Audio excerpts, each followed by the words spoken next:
today, live from Fountain, Colorado. Jack Sprague knows the devastation of a last lap defeat. He experienced it here at Pikes Peak a year ago. In 2000, however, he's concentrating on a climb to the top of the point standings.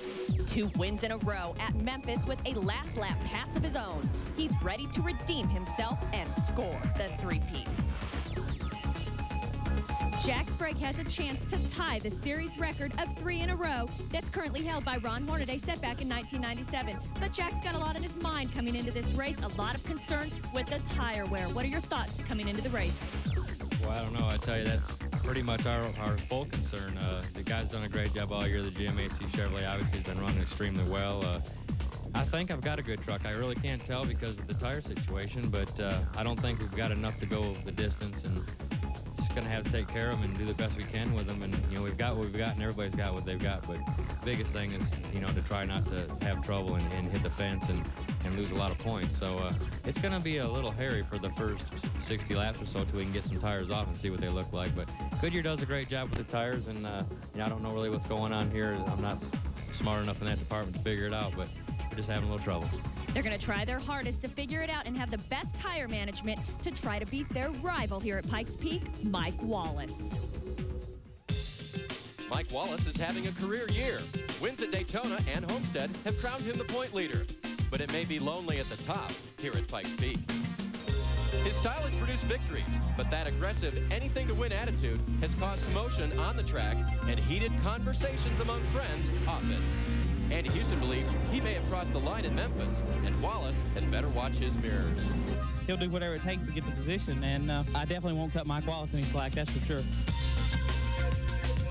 Well, feelings like that could spell trouble for our points leader, Wallace. Houston himself has had 2 victories this year and is eyeballing a championship. He's still 3rd in points. So we got to ask Mike Wallace, what about it? Any issues left remaining between you and Andy Houston?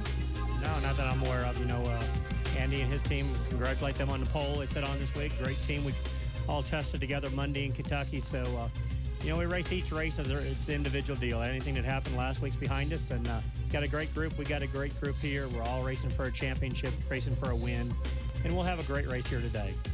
And he'll have to work hard today to win if Mike Wallace does. He starts 15th, but last year he started 1 position worse, and he won the race.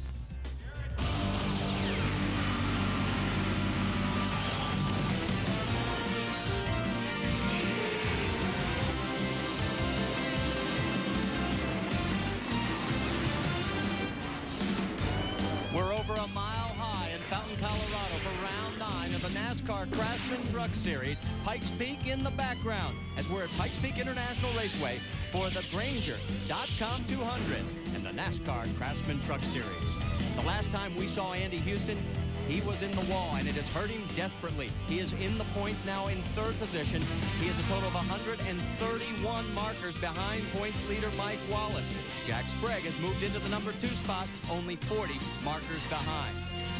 And a week ago, we saw a dejected, very angry Andy Houston. But boy, what a difference a week can make, BP. This pole position for Andy Houston, it was big, Marty. He won in Portland just about a month ago, but St. Louis and Memphis, disaster. Both times in the wall, and he felt like they need to come here and make a statement they have with a pole position now. Can they finish the race? That's the real key. Well, they've got a big mountain to climb, similar to Pikes Peak, that's over our shoulders. That's 14,110 feet. It's not quite that high in the points count. Let's find out what Andy Houston's thinking about going into today's race. Dave Burns?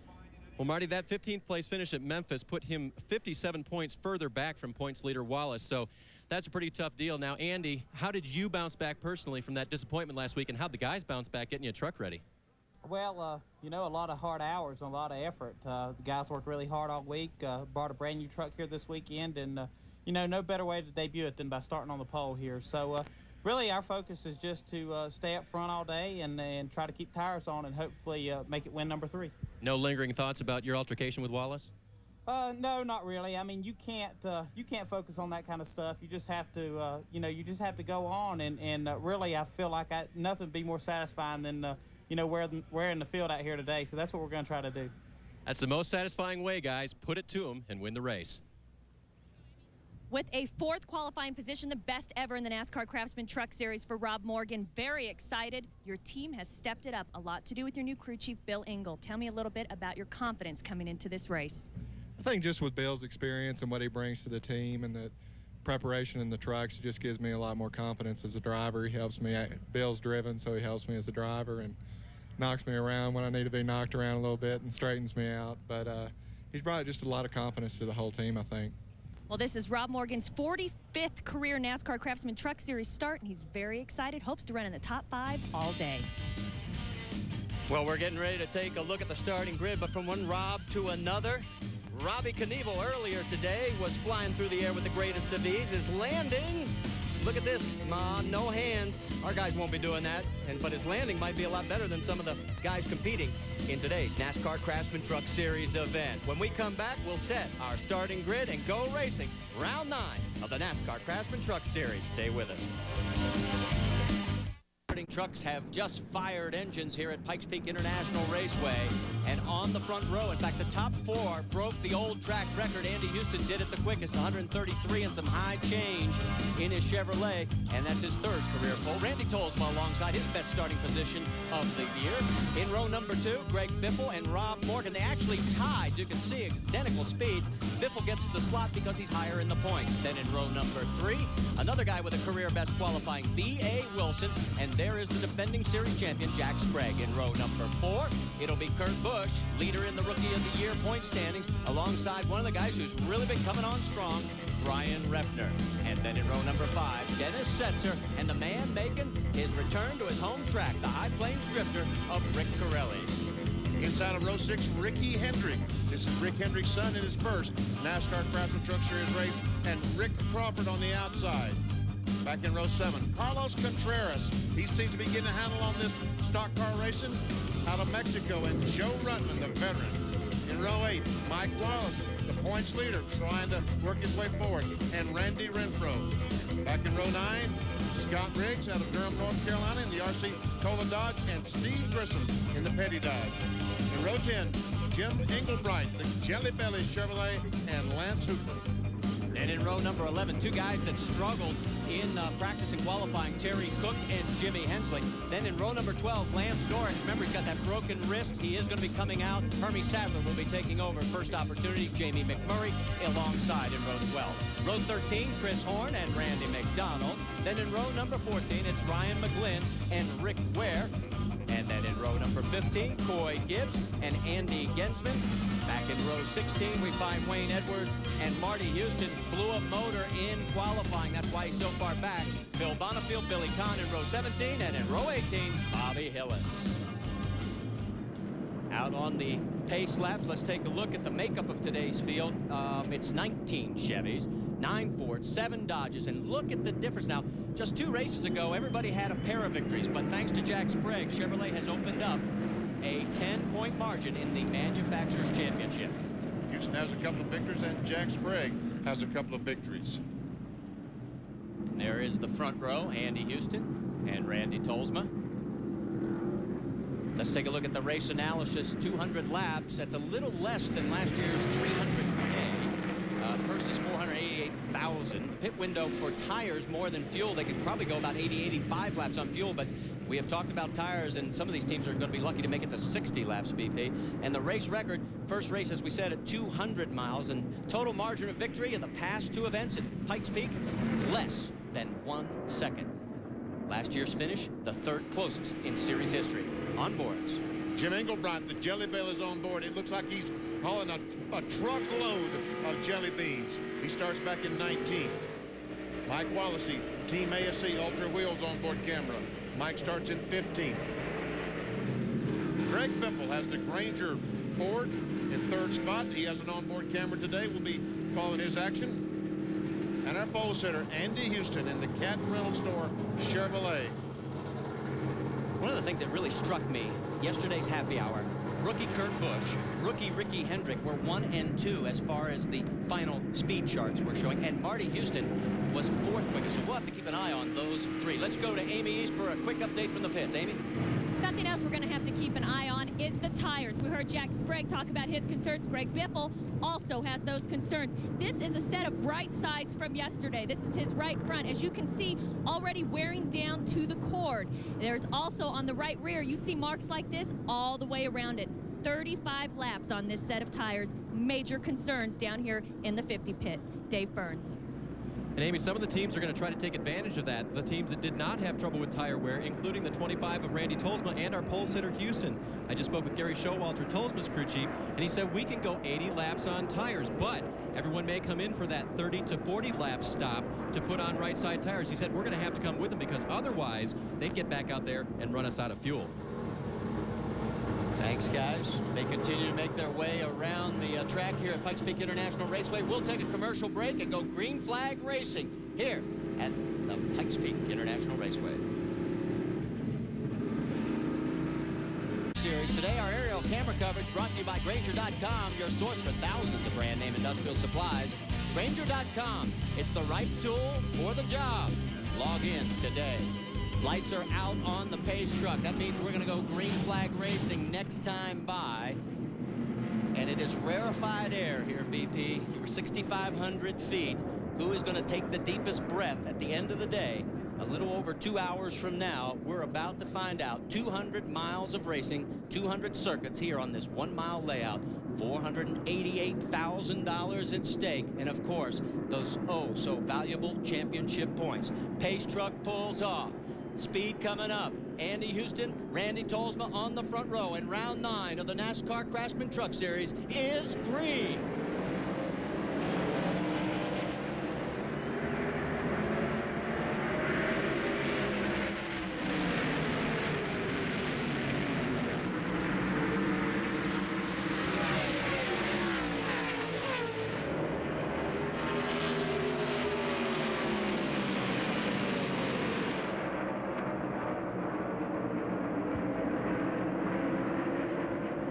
Coming out of turn 4 to complete lap number 1. And Houston will get those 5 bonus points. Dennis Setzer, the 1, trying to get on the inside of Brian Refner in 3. Meanwhile, B.A. Wilson, the yellow number 73, and Kurt Busch, the 99, side by side. Jack Sprague has already gotten around the 73 of B.A. Wilson. In fact, now so has Kurt Busch. So he has dropped back 2 positions here in the first lap. There's Dennis Setzer going under Brian Refner in the 3 truck. Andy Houston at the end of lap number 2 has a half-second lead already. They've got the Cat Rental Chevrolet on a rail in the early go.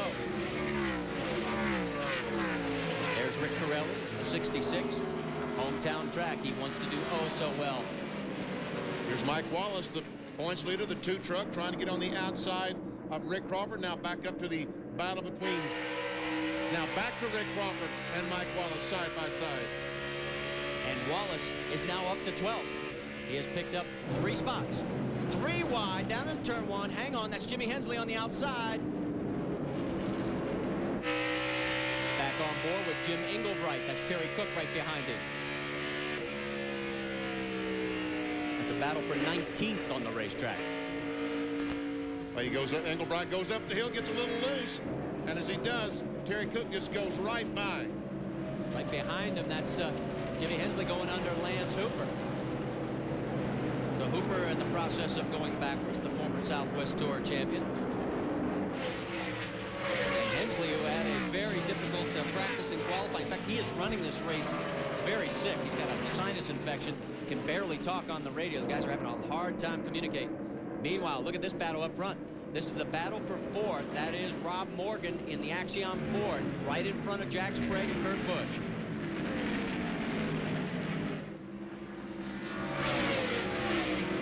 Rob Morgan, that 46 truck, must be awfully pleased with himself, and he has every right to be because this is the best we've seen him run, Marty. Well, last year here he was 25th. In 98 he was 26th. I mean, anything's an improvement. And boy, Billy Engel has helped a lot. But here comes Jack Sprague. He's getting underneath him. And he is going to take the spot at the stripe. Kurt Busch right behind him. The hard part in the early going of this race is it's going to be difficult to tell who's saving tires and who's spending them. Right now, that's a battle for the race lead as the Citgo Superguard Dodge of Randy Tolles was trying to get those 5 bonus points. And here comes Biffle. Well, Tolles in the 25 truck, they're saying that they don't really have any tire problems, that their 3 sets of tires will make this 200-mile race without any problem. That's not the same conversation you'll get talking to a lot of these other teams. Randy Tolsma leads for the first time in 3 attempts here at Pikes Peak International Raceway. We're on board with Greg Biffle looking back at Andy Houston. There's your top 3.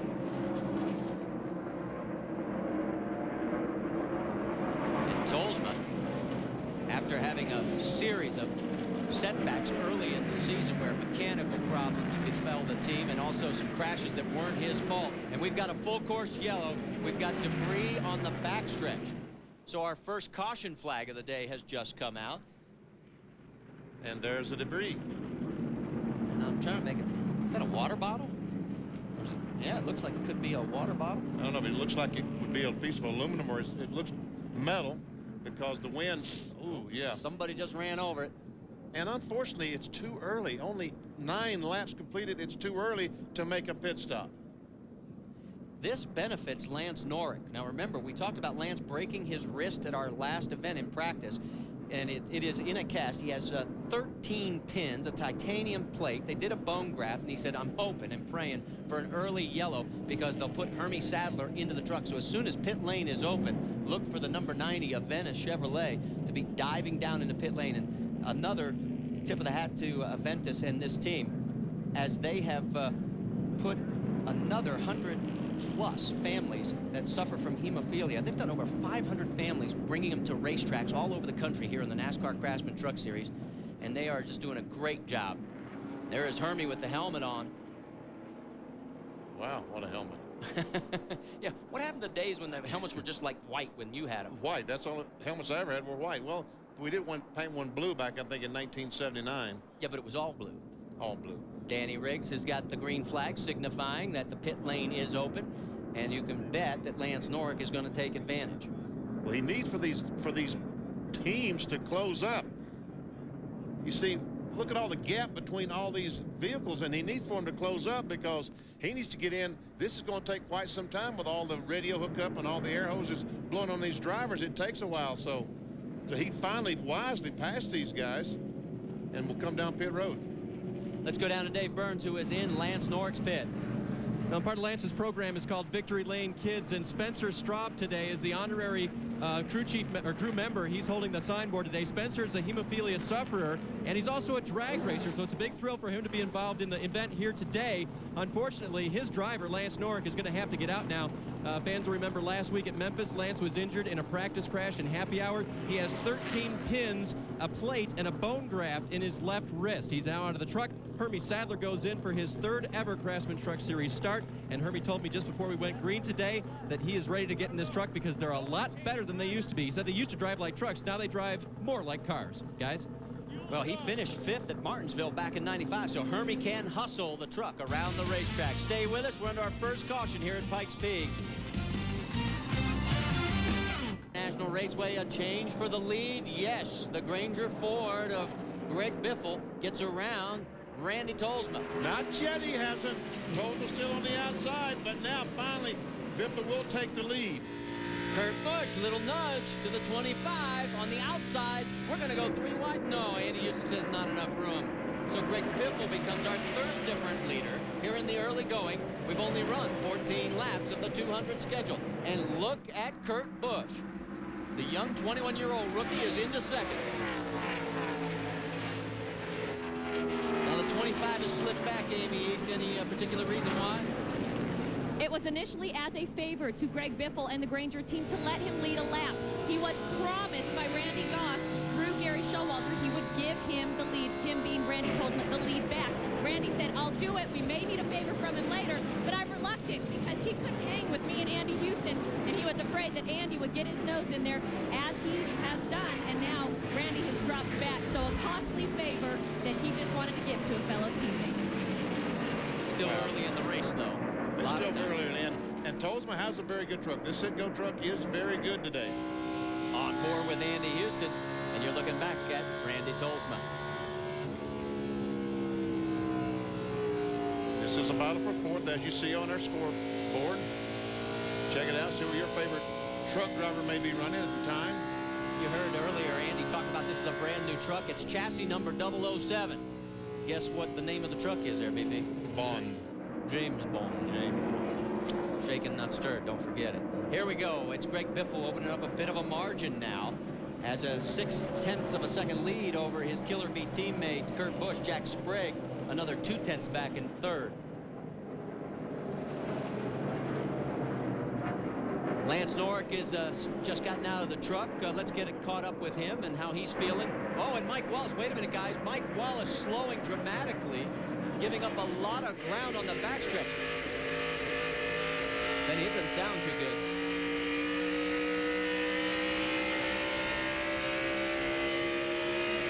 He certainly has moved over. He's getting passed now by Terry Cook. Sure acts like he has got engine problems. The truck is not up to speed. Rick Crawford in the 14, Milwaukee Tools trying to get around as well. On the outside, he's going to make it stick. Let's go back, see what happened. There we see Mike Wallace on the inside of Brian Rafner. He comes off the corner. The truck gets extremely loose. Maybe that's the problem. Maybe all of a sudden the truck is just extremely loose. He's trying to ride it out and feel it out and see if he has a flat tire. Because now it looks like the truck is back up to speed. I think Mike is just checking it out to see if a tire is going down. Well, we'll keep an eye on it. He has dropped all the way back to 18th position. There is the margin between first and second again. And Greg Biffle getting ready to come up on some slower vehicles. Let's go down and catch up with Lance Norrick, see how he is feeling. Dave? Well, Lance stands here with us now. Lance, how are you feeling, and what kind of a truck did you leave in Hermie's hands today? You know, it's pretty tough to get out, but, you know, I tore up my wrist pretty bad last weekend. And the Aventus Barron Chevrolet is running really good today, and it's real thankful that the Hermie Sadler could come in and help us out, and we're looking forward to him doing a really good job for us. Now, he ran in happy hour and pretty much got the truck comfortable for him, didn't he? Yeah, he ran all happy hour. He ran first practice, and we also had a test day on Friday. He ran in, so the truck feels really good for him, so we're looking forward to it. Hey, guys, and they did tell me, I talked with Hermie, he said they've asked him to drive at Monroe and Texas as well, give Lance a chance to heal up, and he says that's probably what they're going to do.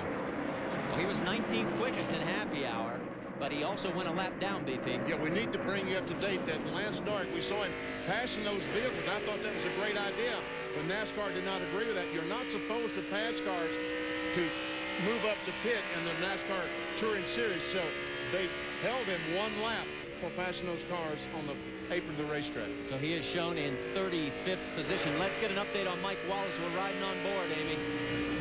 Well, for the Mike Wallace fans at home, I just wanted to confirm that it was indeed just that situation that we saw on the replay of him getting loose and getting stuck out of line. Tim Cahoot said we're okay. He's going to get back in the rhythm, but it was that altercation on the track that enabled him to lose so many spots. Not quite sure, though, why he took such a long time to really get it back up to speed. They felt as though he could have gotten back in line much faster than he did. We'll keep an eye on the 2 truck. Battle for second. You got Jack Sprague chasing down the youngster, Kurt Busch. Well, I tell you what, this young man, Kurt Busch, the Exide truck, he has done a fantastic job here in the year 2000 for Jack Roush. If you're just tuning in, welcome to round number 9 of the NASCAR Craftsman Truck Series. Marty Reed along with Benny Parsons down at pit lane. It's Amy East and Dave Burns. You're looking at the battle for second between the 99 of Kurt Busch, the 24 of Jack Sprague. Greg Biffle is the race leader, and we have 176 laps yet remaining. It looks like Sprague's going to take over second. And Randy Tolsma is back in 4th spot, not in the picture. You know, one interesting stat, no rookies ever finished in the top 10 here in the prior 2 races. Kurt Busch could change that today. Stay with us, a lot more coming here at the Grainger.com 200. ESPN Round 10 of the NASCAR Craftsman Truck Series, the Sears 200 from Evergreen Speedway in Monroe, Washington. 8 o'clock Eastern, 5 Pacific, all on ESPN. For more, log on to ESPN.com, part of Go Network, go.com. Take a look at the battle for the race lead here in round number 9. It is Greg Biffle, and right behind him, last year's champion, Jack Sprague. They're going around Wayne Edwards.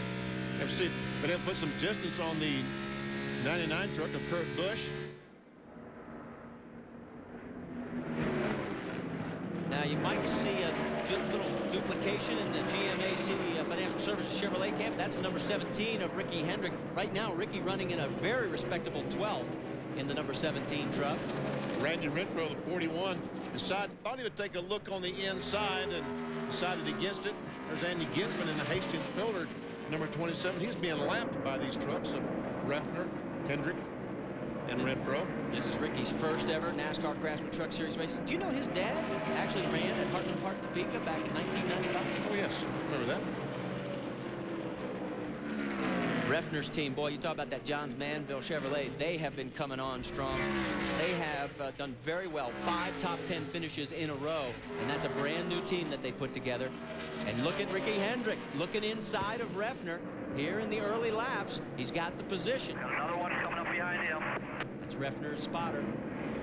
Done that. Clear all around, clear all around. Renfro decided not to take a look underneath.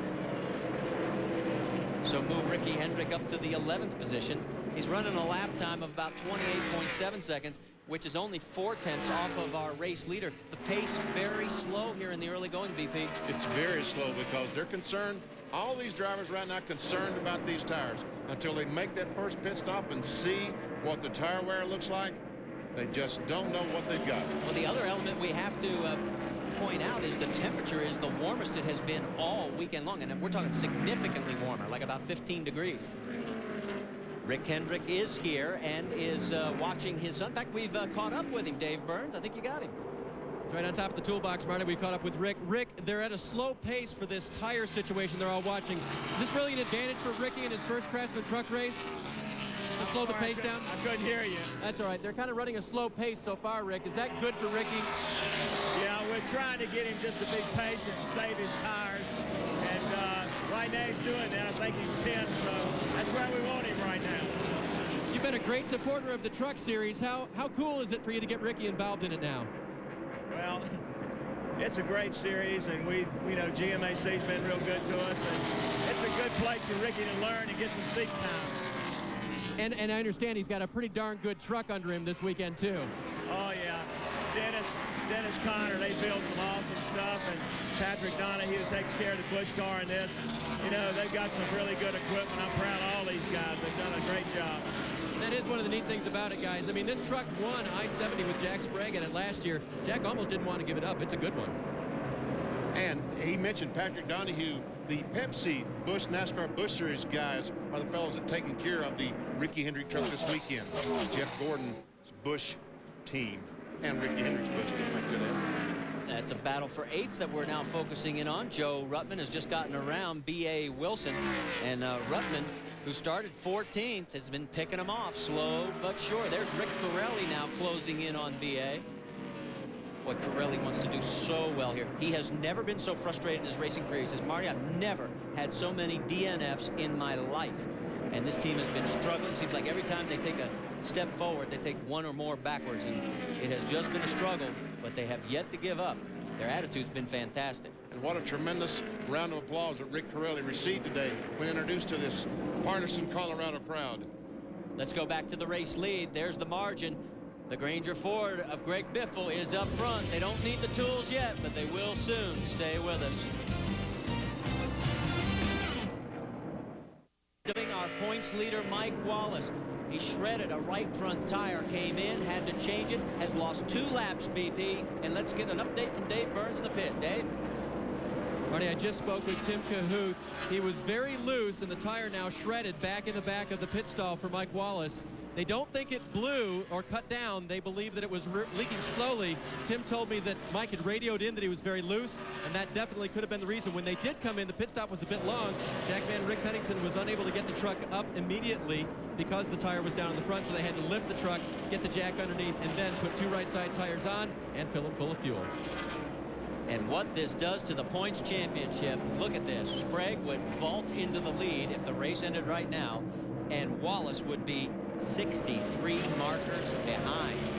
And he could lose even more if he has any more problems. He's currently running 32nd, 2 laps down. Oh, Ruttman's now got a right front tire.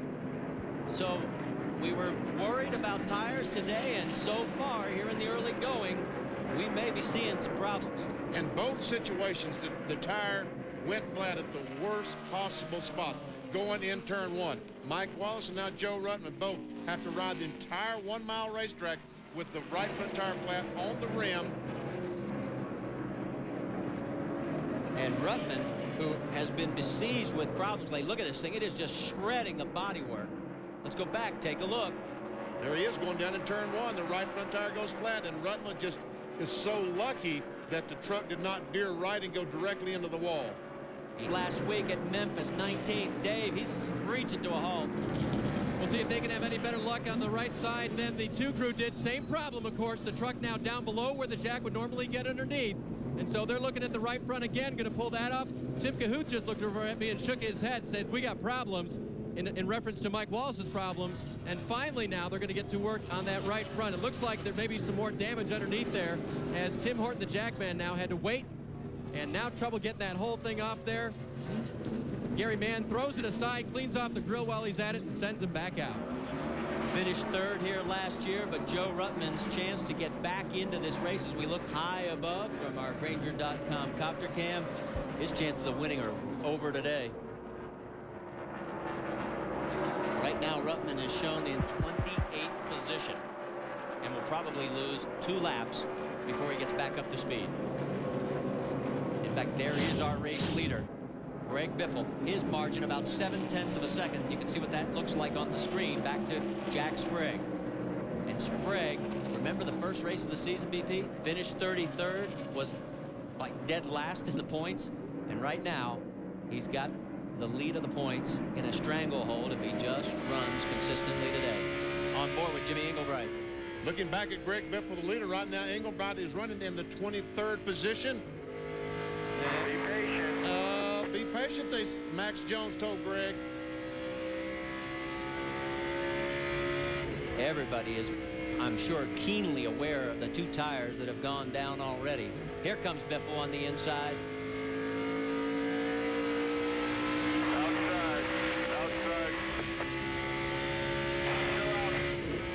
He finally clears him. He's got more traffic in front of him, though. So right now, 22 trucks on the lead lap. That's Randy McDonald and Terry Cook, the 88 truck, directly in front of Biffle. Those guys are battling for position on the racetrack, so they aren't going to want to back out, either one of them. So Biffle follows McDonald. That's going to be a little bit costly for Terry Cook, because not only is he going to lose the position to McDonald, he's going to go a lap down. And here comes Sprague. And look at the beneficiary in this deal. Jack Sprague is pulled right back up on the back bumper of Greg Biffle.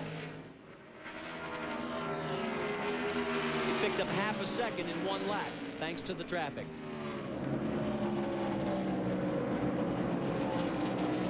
Biffle has yet to clear Randy McDonald.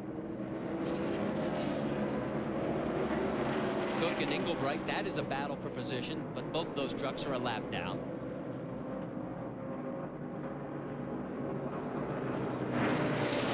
Battle for 3rd spot. Randy Tones with a Citgo Dodge just pulled up on the back tailgate of Kurt Busch in the X side. Looked like the last lap down the backstretch that Tonesville would get under him and take the spot away, but Busch has now moved up on the racetrack and is getting that high line to work for him. Kurt Busch leading in the Rookie of the Year point standings. Randy Tolsma coming off a 7th place at Memphis and just 2 races ago a 3rd at St. Louis. And before that, I mean, they couldn't buy a break. Let's get a little update on that Citgo SuperGuard Dodge. Amy, what do you got? Over the scanner at lap 47, Randy said, you know what, you guys, I really think we're getting wore down on these right sides. He goes, we could be getting close to the cords. Crew Chief Gary Showalter said, worry about yourself and yourself only. Run your own race, and let's just try to be a little fickle here with the tire situation. Randy hasn't slowed down. If anything, he's almost picked up his pace a little bit. So a little confusion down here. Is he nervous about the right sides or not? Right now, his race performance on the track is proving otherwise. And Jack Sprague now all of a sudden is losing some ground to Biffle. So I'm thinking that right now Jack Sprague and Mike Wallace has just crashed over in turn 2. So he has blown another right front tire. It has gone from bad to worse for Mike Wallace. He had fallen back to 32nd place, and now this one looks like it's going to put him out. And we see a little fire there. Fire crews are on station already. got the window net down, so he's okay. He is climbing out of the Ultra Wheels Team ASE Ford. And this is not the kind of day he was thinking about. Last year, he led only one lap, the one that counted. This year, he isn't going to be around to see the checkered flag. In 76 races, this will be his 14th DNF. And we could see where the truck came across the infield after hitting the wall, and it looked to me like the damage was pretty severe. A lot of times these teams try to fix these vehicles, get them back on the racetrack, but I'm not sure that this will be able to fix this Team ASC number 2. Mike was just celebrating his birthday back on May 10th, turned 41 years old. It hasn't been much of a good birthday for him. Let's take a look, see if we can hear what happened.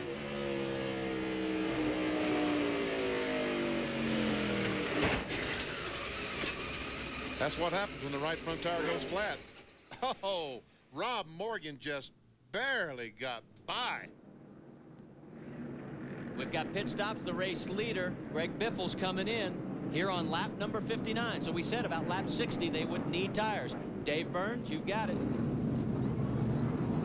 Jack Sprague is in, right side tires, air pressure adjustment for him. He's a bit loose. As for Kurt Busch, same thing. He's loose, air pressure adjustment in the right rear. Amy East. Greg Biffle took on right side tires, and they were fast. They didn't make any chassis adjustments, just an air pressure adjustment. Is now Jack Sprague. It's stalled here on pit lane, but gets it going. But looks like Kurt Busch beat him out. Well, they may argue about that, Amy. See, now they got to be careful over here because there's rescue workers over there. So this discussion could go on for a little bit. Well, NASCAR will decide that because they're the ones that decide who crosses that line out the end of pit road first, and they will tell the drivers where they need to go. You saw Scott Riggs there in the RC Cola Dodge. He's in 16th position. We're going to take a commercial break. We'll sort it all out for you when we come back to Pikes Peak International Raceway.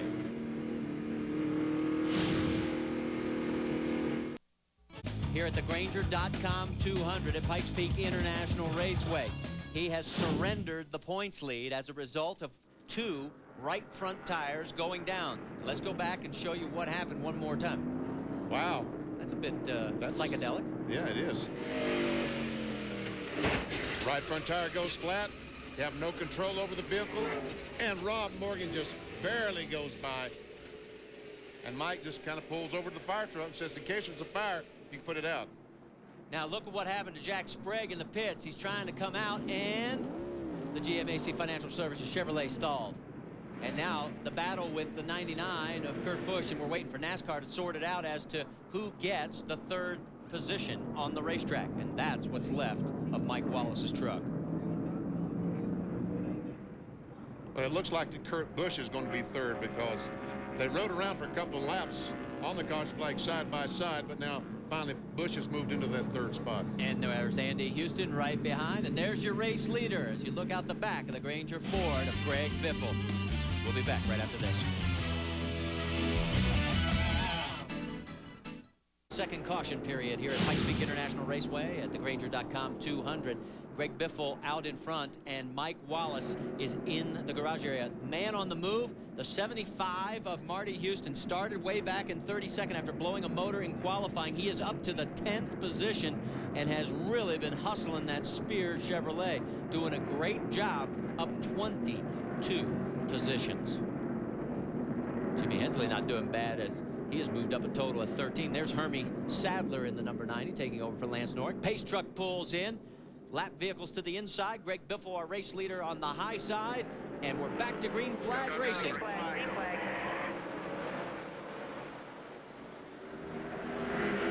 Terry Cook trying to get back on the lead lap. Doesn't look like he's going to be able to do it.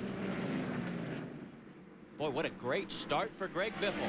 A terrific start. Has a lap truck between he and the 2nd place truck. Take it easy on that thing. There's no pressure.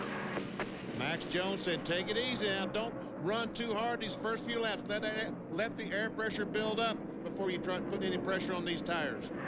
Randy Tolsma side by side. Let's talk a little bit of tires about that lead truck. Amy, what have you got?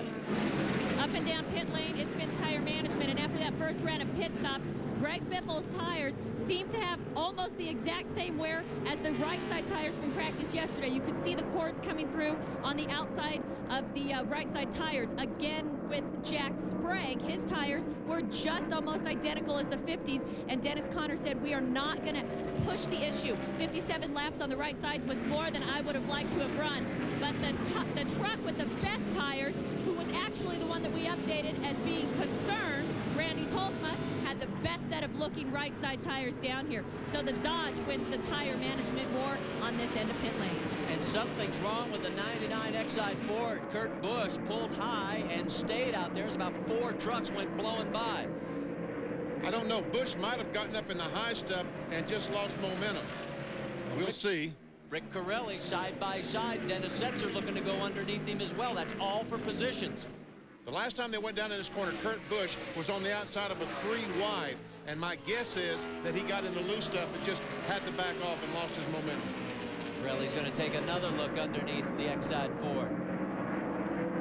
Behind Corelli, that's Dennis Setzer in the Mopar #1 Dodge, then Jimmy Hensley and Rob Morgan in the Axiom Ford. That's all for position. And throw in Marty Houston in that mix. You got 6 trucks all together. While all this is going on, our points leader is out of this race. Dave Burns is caught up with Mike Wallace. Yeah, Marty, he really wishes he was in that mix out there right now. Mike, it looked like you slowed down early and then the tire went. Did you have warning that it was going down? I was just getting loose, you know, and I got some guys, you know, I was trying to get underneath them, and they jammed me to the bottom, and I was trying to be very cautious out there. So I just backed up and got it running things, and I don't know, we blew two right front tires in 10 laps. There was no indication of that in practice yesterday. There was a lot of guys complaining about tire wear. We actually thought we were in very good shape, so I don't know if I freak ran over something twice or whatever. The first time I caught it before we got to the wall, and the second time it just blew out, getting way down in the corner and hit really hard. Okay, Mike is okay. He got out of the truck and will survey the damage now. I did check with his crew chief, Tim Cahuth, as for tire pressures. Goodyear recommended this morning, you may have touched on it, that they run the recommended pressures. Well, guys usually don't, and Cahuth and Dana Ebersol, crew chief for the 18, admitted to me that they did what they always do as far as tire pressures go. Which is usually start to a little bit lower than the recommended pressure, because as the tires run, as they get hot, they will build up. On board with Jimmy Engelbright. He's 2 laps down right now, running in 27th position. Take a look at our Lucas Oil onboard camera. We see Rob Morgan go by on the inside, down to 112 miles per hour. Now Engelbright will start accelerating. Down the back, up to 146, about 148 miles per hour before back on the brakes into the 3rd corner. The Axiom Ford of Rob Morgan right in front of him. Back-to-back weekends for Rob Morgan. Career best starts on the ovals. A 6th and a 4th. In fact, that 4th is his career best road course or otherwise. He started 5th at Topeka last year, which was his prior career best, and he's pulling away. Now Sprague has moved into 3rd position. That's Andy Houston right behind him. So Jack Sprague, and you heard Amy East talk about the fact that they also got down to the cords on the right side. Everybody going to have to be watching those tires. And they are tiptoeing around this track at 28.5 seconds a lap. And believe me, that is tiptoeing here. Stay with us. Over Bullet Series Trail. Behind there, that is Greg Biffle, and Randy told me he's very familiar with IRP. Marcellus was at a 7.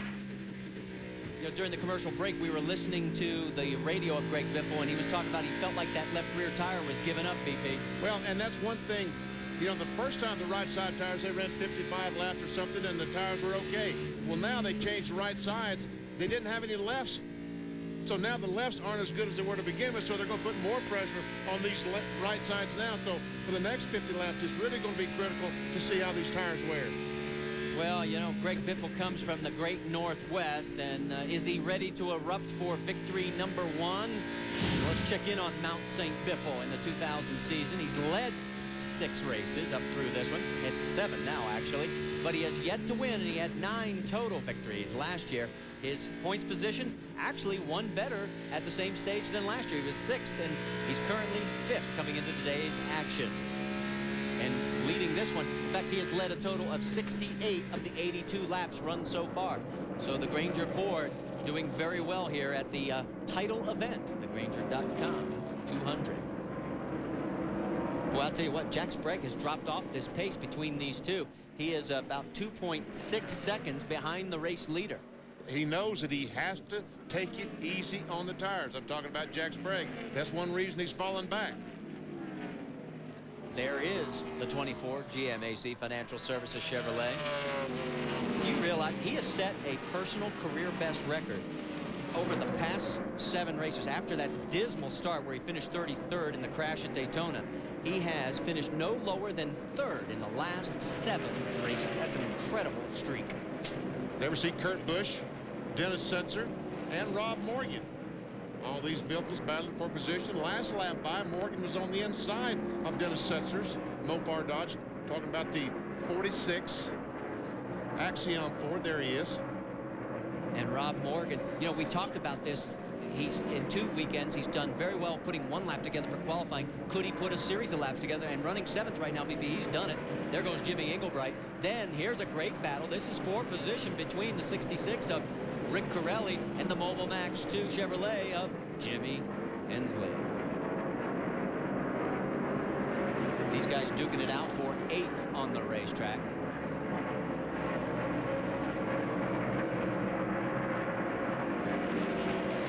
Looks like Hensley's a little better through the corner. Here comes Crawford, Renfro, and Ricky Hendrick. And we see Steve Grissom back there in the Petty Dodge. That is all for position there. That is Crawford in 10th, Renfro 11th, Ricky Hendrick in 12th, and Steve Grissom 13th. And look at this. Rutman again, 2nd, right front flat, BP. Well, I tell you what, now you talk about making some guys nervous. He was up right there in front of the leaders when his right front tire decided to go flat. So now that will probably slow those leaders up even more. The lap times have dropped just a couple of tenths. They were running around 28.4. They're back down to 28.6 for the leader. And to give you an idea, at mile an hour, they qualified at 133. Their last lap was at 125. There's Ryan McGlynn, the 00 car. These Setzer and Morgan going by him, putting him a lap down to their vehicle. In fact, that's Busch right there in the 99 5th. Setzer is 6th. Rob Morgan is 7th. Let's get an update on Dennis Setzer. Dave Burns. Well, Benny talked about guys getting nervous. One of those guys early today was Dennis Setzer, and it was when he was riding behind the 18 of Joe Rutman. He saw that first right front go down, and he radioed into Howard Comstock, his crew chief, and said, I'm backing off. They came in recently, changed 2 right side tires, and he was very, very loose. They put in 3 rounds of wedge and then sent Dennis back out. And Howard told him, don't go out and lead this race. Go ahead and conserve a little. So people are definitely paying attention to it. Amy? Well, Rob Morgan and crew chief Bill Engel are very happy with their 7th place effort so far today. This is what they wanted to do, get in their own rhythm and be concerned with their own race. I just wanted to update everybody that their right side tires that they changed on that first round of pit stops were also okay.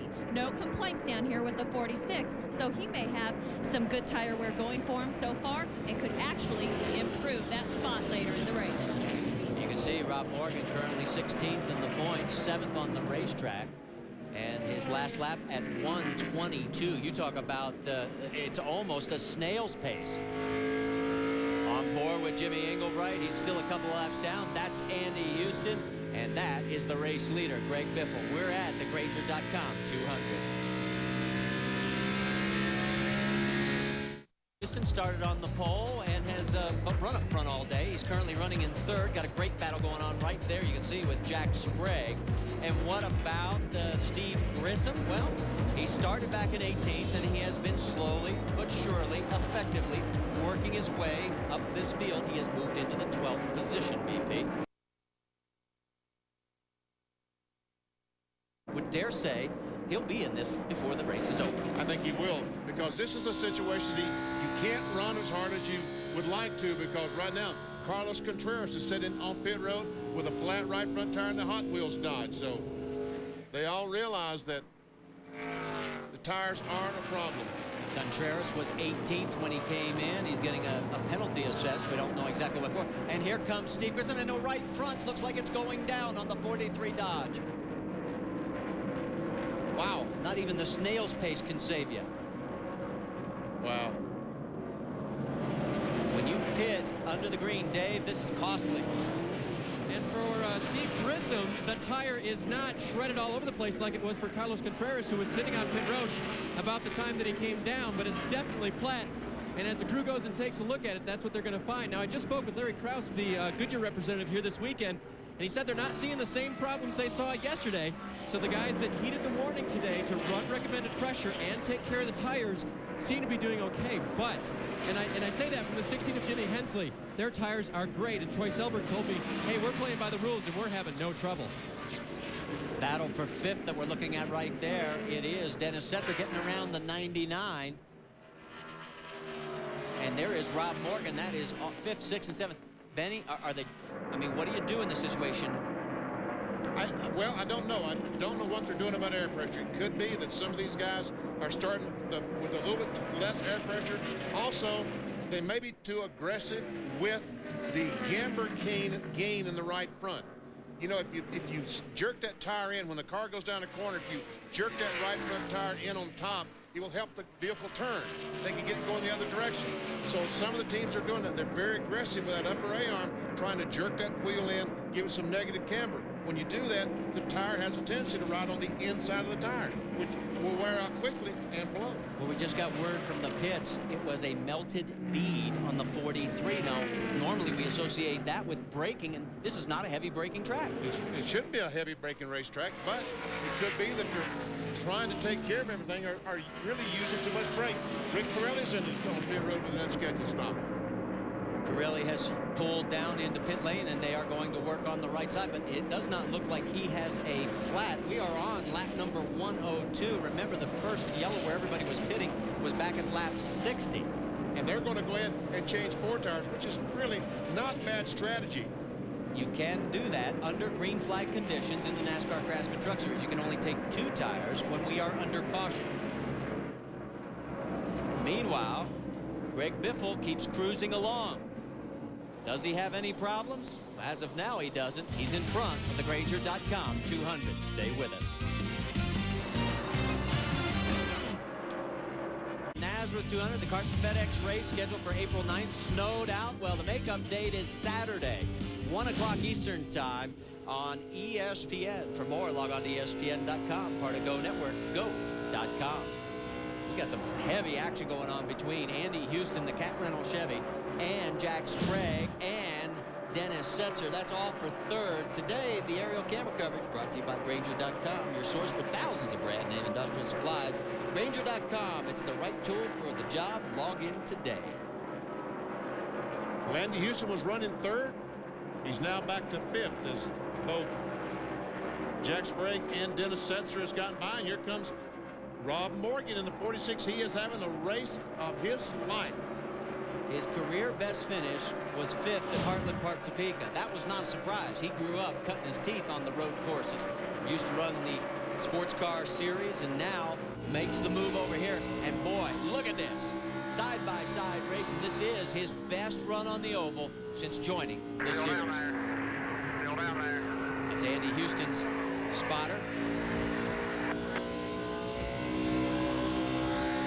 Doug Sigmund giving the call for the number 60. Well, he has got that 46 Axiom Ford right on the bottom of the racetrack, BP. Yes, he does. Oh, Ricky Hendrick in the wall. We gave it to you in stereo. And that is going to bring out our third caution. And look what the problem was, BP. Another right front tire down. What a tough break for this young kid. He was running in 9th position. Had a great debut going here in the NASCAR Craftsman Truck Series. After only 3 days of testing, he has been in the top 15 every session this weekend, including qualifying where he came in 11th. Tough break for young Ricky Hendrick, but he has nothing to hold his head down about. I mean, everybody seems to be having problems with the tire management on the right front especially. Has to make Jack Sprague very nervous because this is one of his trucks out of his team. Well, I think we're going to be able to take a look and see exactly what happened to Ricky and the Team Chevrolet. Well, he just goes to the corner. We'll see the marks in front of him was Mike Wallace, and this is Rick Henry, just a few feet apart, where both of them, the right front tires go flat, they go down in the corner and hit the wall. So our third caution, last year we had a total of 4 cautions for 21 laps. The record was 9 back in 1998. And here comes the race leaders as Greg Biffle leads them down and pulls the Granger Ford. There's Randy Tolza. Let's go to Amy East. Randy Tolza's going to take right side tires. They made a slight air pressure adjustment. They're very happy with their truck. Greg Biffle takes left side tires. Dave Burns. Left side tires for Jack Sprague. He's already gone. He beats Andy Houston out of the pits. He'll follow Biffle. So 2 sets of lefts, 1 set of rights. Wow. Wow. Now that, ladies and gentlemen, took a little bit of nerve to change left sides when everything we've seen has been right front tire troubles. Wow. So this is going to be extremely interesting. We're on board with Greg Biffle. Right behind him is Randy Tolzma. We're working lap number 112 of 200. We're going to take another commercial break, and when we come back, we'll get back to Green Flag Racing here at Pikes Peak International Raceway. Stay with us. Bar Mountain is being held by Greg Biffle at the Granger.com 200. Randy Tolzma, Jack Sprague, Andy Houston, Dennis Setzer, Rob Morgan, the top 6. Now, what's interesting is of those top 6, only 2 took right side tires, BP. The 25 of Randy Tolzma, the 46 of Rob Morgan, and we were eavesdropping on the radio, and there's some drivers that are concerned about why didn't we change the rights. Well, I think that the crew chief says we've got to change left sometime today, and we think there's going to be another caution flag. We'll change the right sides then. But what if we're the caution? Yeah, exactly. What if we are the caution flag? And sometimes that's exactly what happens. There is Rob Morgan. Let's talk a little strategy. He's one of the 2 trucks that took right sides, David. And Marty, that will be all the right sides that they will put on the 46 truck today. They took right sides the first time that they stopped. They took right sides the second time. I just spoke with crew chief Bill Engel, and he said we're done on right sides, and we can go to the end on fuel. So it'll be interesting to see late in the race if they've got to make a stop and put those left sides on if they're concerned about that. Let's go to Amy. Almost exactly the same thing from the 25 pit. Gary Showalter said we will have to take on left side tires, and hopefully that would be our last stop. Now, I ask the question to you, Benny Parsons, is this going to leave them at a disadvantage since those other teams took lefts and that at the end of the race they will have the fresher right side tires? Yes, if there is a green flag, another caution flag, and Biffle and Sprague get to go in and change right sides under the caution flag, and these guys have to change, the only choice they have is left.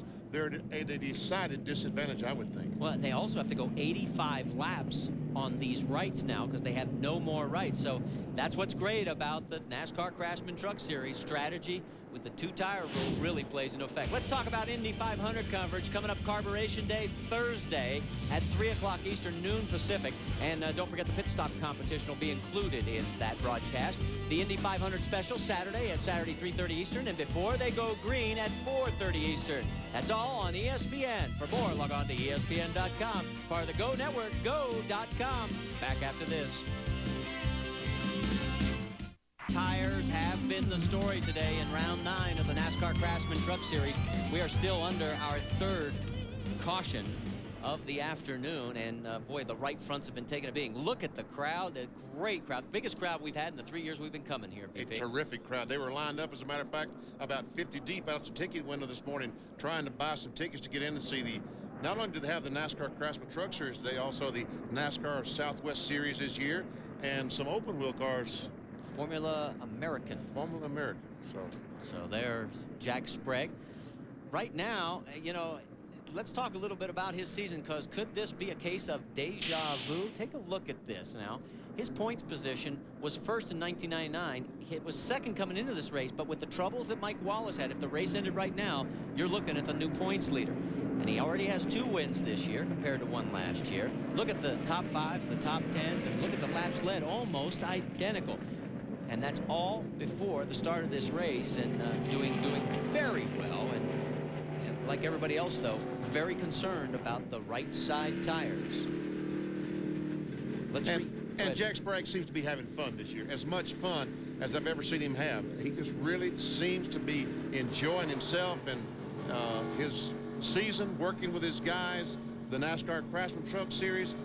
You know, he said, unless I get a Winston Cup ride, you know, I don't want a Busch ride. This is where I want to be, the NASCAR Craftsman Truck Series, unless a Cup rider to come along. You're riding on board with Andy Houston right now. Dennis Conner has been appealing to NASCAR officials to allow more tires to be distributed. You only get 4 sets on a race weekend.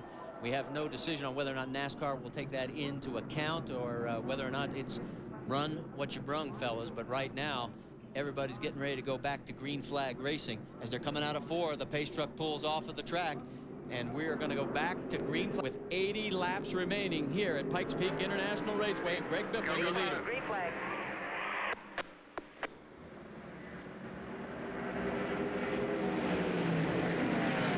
Again, Biffle gets a great restart. Stuck back there. No pressure.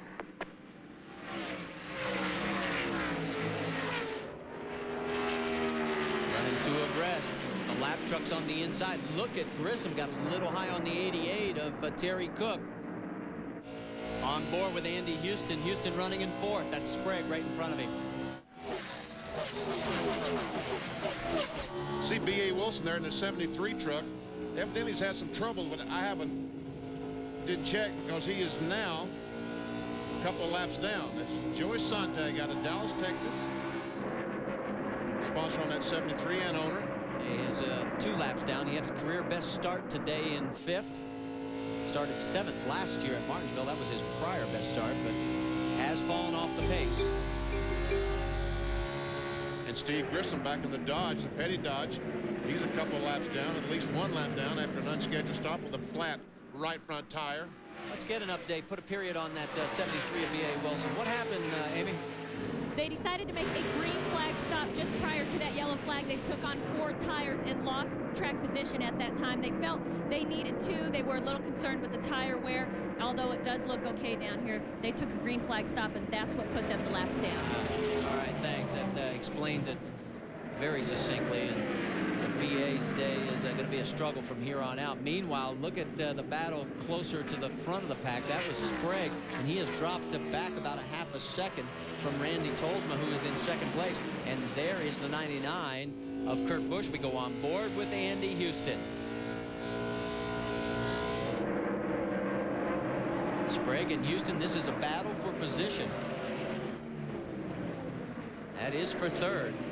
Now remember, Grissom is a lap down. He's trying to get back on the lead lap after having his right front tire go down. Look at this. Whoa, getting awfully twitchy coming out of the corner. Houston makes a nice save. Houston didn't have the entire racetrack to let that truck drift up, so when he tried to turn the steering wheel under Jack Sprague, the back end tried to come out from under him. And that allowed Grissom to get around. Dennis Setzer now knocking on Andy Houston's doorstep, and that is for position. Setzer's in 5th. And there's Rob Morgan in 6th, Kurt Busch in 7th in the 99.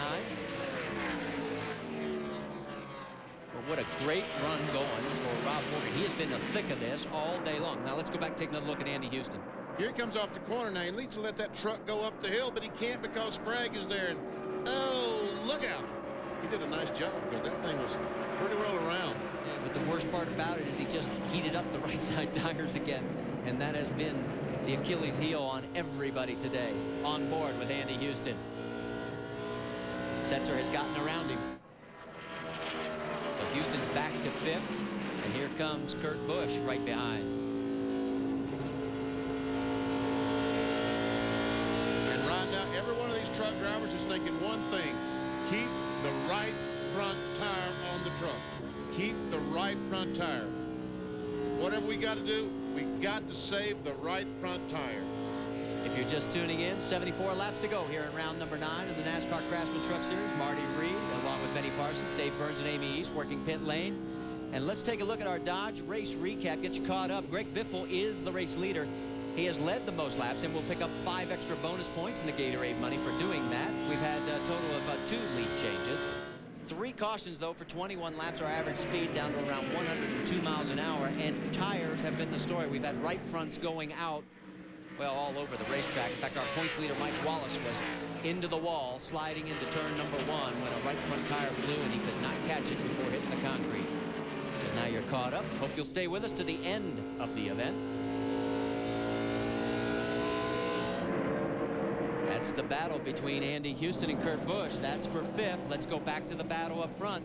Biffle trying to hold off Randy Tolsma. Now remember, Biffle is on the older right side tires. Tolsma is on the older left side tires. Last pit stop, Biffle, Randy Goss decided to change left sides. Gary Showalter, the crew, decided to change their rights on the 25. Take a look at the point situation. If the race ended right now, Mike Wallace came in with a 40-point margin. He would leave with a 61-point deficit to Jack Sprague. Biffle would be a big beneficiary. Andy Houston would drop to 4th. Grissom would drop to 5th.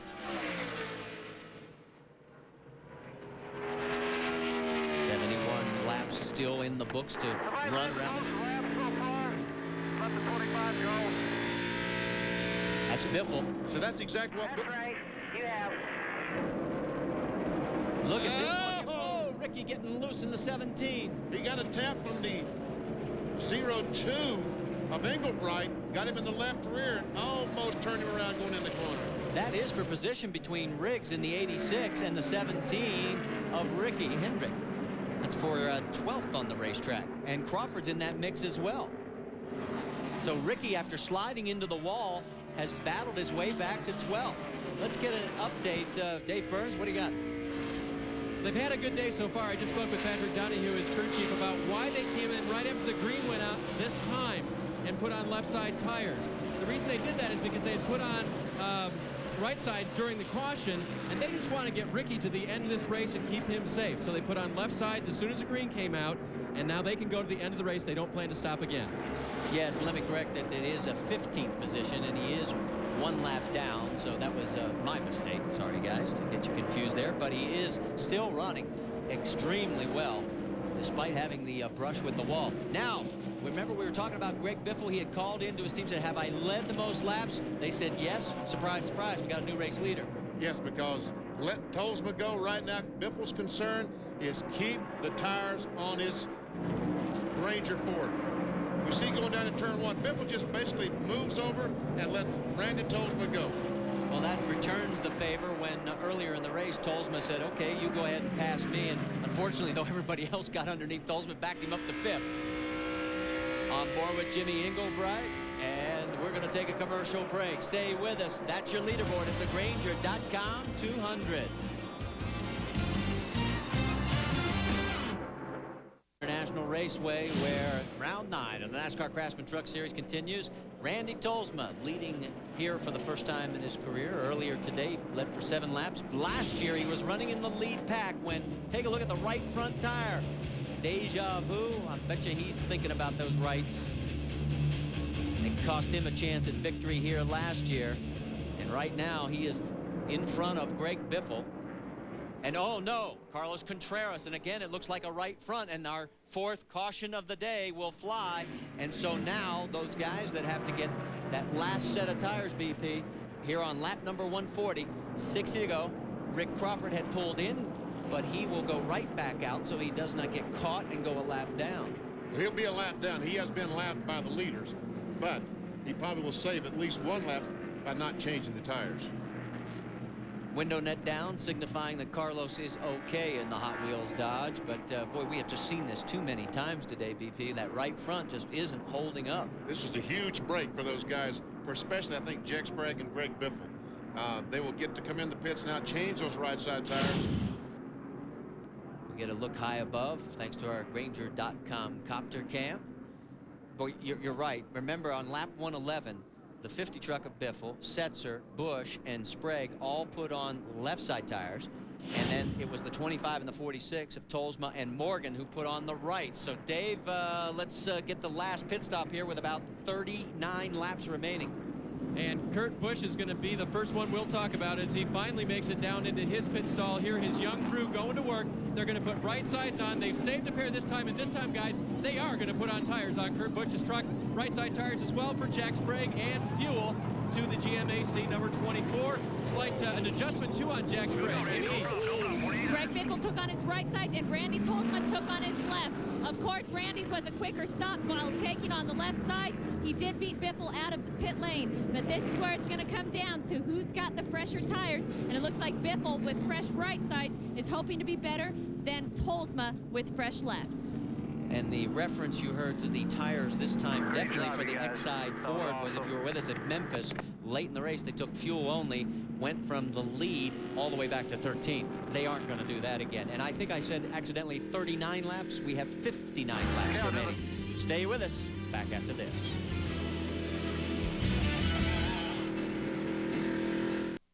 On the right taking a beating. You get a view up above Pikes Peak International Raceway, round 9 in the Nascar Craftsman Truck Series, and the laps are beginning to wind down. We've got 57 remaining here to determine the winner, and you can see NASCAR officials, the Goodyear people, everybody looking at these tires.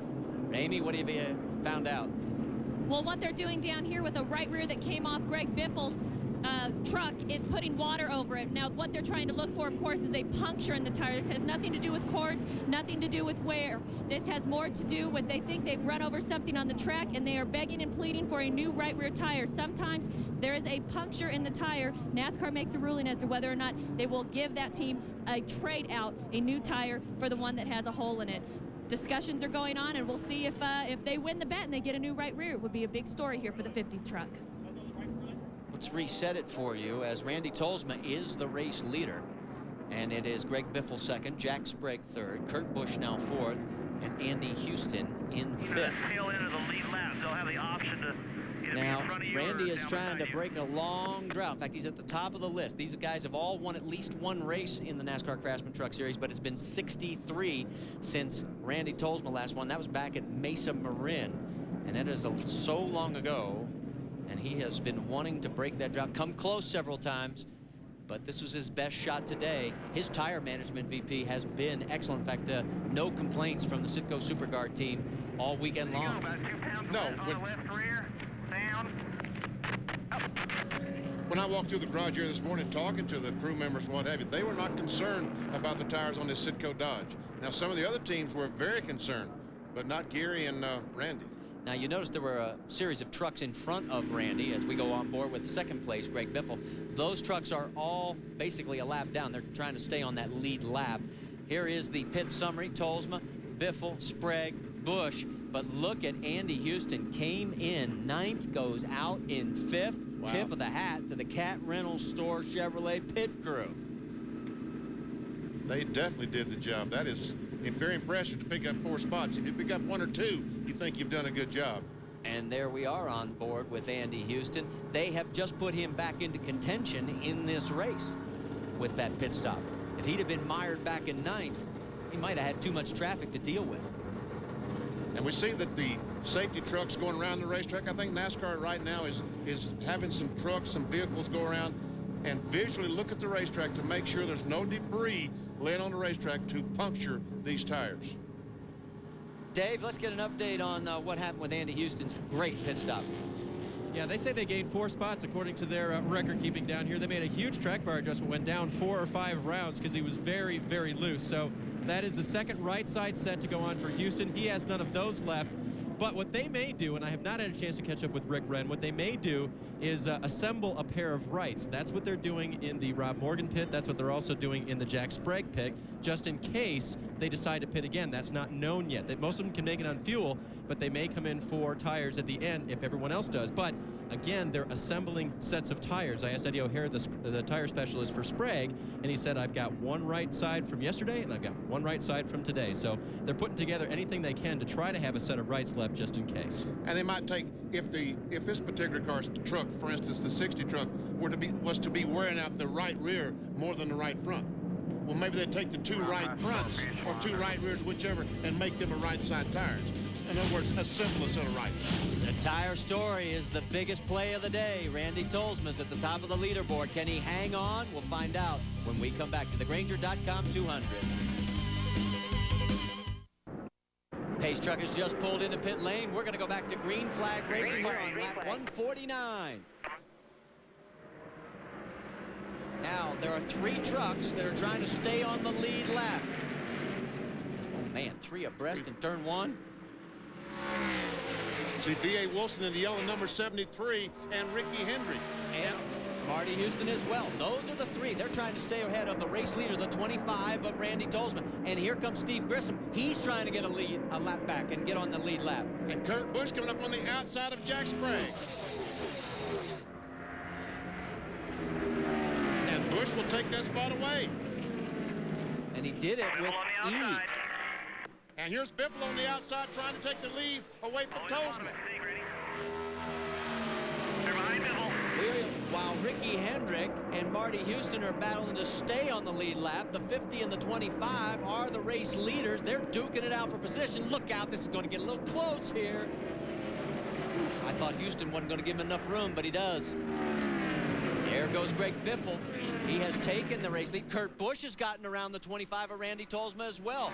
Let's look at lap times. We're down in the 27.9 range. Are we going a little too quick, maybe? We could be. We still have 50 laps to go. You're clear, but watch the yellow one. You're clear, no pressure. That was Max Jones talking to his driver, Greg Biffle, the race leader. Kurt Busch, his Killer Bee teammate, in second. There is Marty Houston and Ricky Hendrick. They're both a lap down now, and they have blocked the path basically for the 25 of Randy Tolzman, who's in third. We go on board the Granger Ford, and now we're looking out the back. That's Jimmy Englebright. They get, or B.A. Wilson, I should say, they get around. The 99 behind you. And all of a sudden, Sprague has lost another position. I'm not sure whether Sprague's trying to save tires. Did you hear that? I think that Sprague is just trying to take it easy and not use those tires up too much at the beginning. Well, Sprague's last lap was 28.5. That's basically what everybody's been running all day. The guys up front are running in the 27-second range. They may be seeing the red mist a little too soon. It could be. They could be running a little bit too hard. We've got lap vehicles interspersed with all the leaders up front. We're on board with Andy Houston. He's shown in fourth position right now. The 43 of Steve Grissom is a lap down. He's in 14th. Now we go out the back. That is Setzer right behind him, and that is for position. Setzer is fifth. Now let's get at the line, see who's the quickest this time by it. And this may not be something you want to be proud about. Biffle at 129 miles an hour. That is a 27-second lap, and the yellow is out. And oh no, Rob Morgan's great day has come to a screeching halt. He might have some toe-in damage. Definitely got the fender in on the tire, probably. It is the right front tire on the 46. Clear behind you, all clear. And the Axiom 4 is going to have to limp all the way around the track because it happened coming out of 4 right past pit in. And there we go again, BP.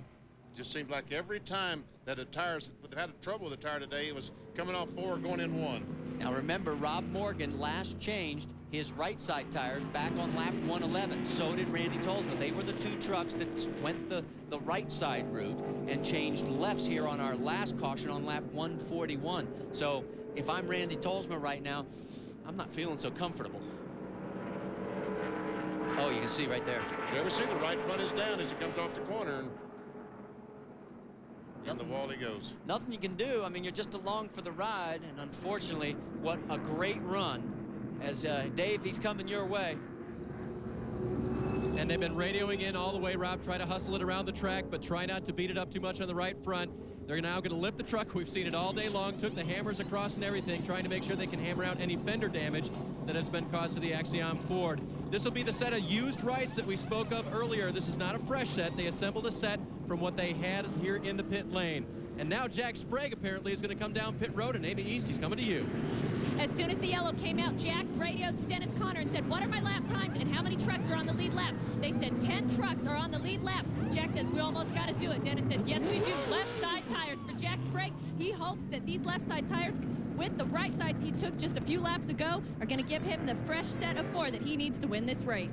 That will help him because we know that fresher left side will get a better grip, and he'll take some of that pressure off the right sides. You know what the irony is here, though? Remember last year he came in, needed left sides desperately. He had a lap on the field, and it allowed 6 trucks, including Mike Wallace, to get back on the lead lap. Then a late race caution came out, allowed them to all come around, gang up right behind him, and he lost the race on the last lap. It could come back to turn it around. In fact, let's go back and show you what happened here last year on that great final lap coming out of the 4th turn. It was a drag race, and the guy who won it on the inside by that much, 13 1/1000th of a second, the 3rd closest finish ever in the history of the NASCAR Craftsman Truck Series.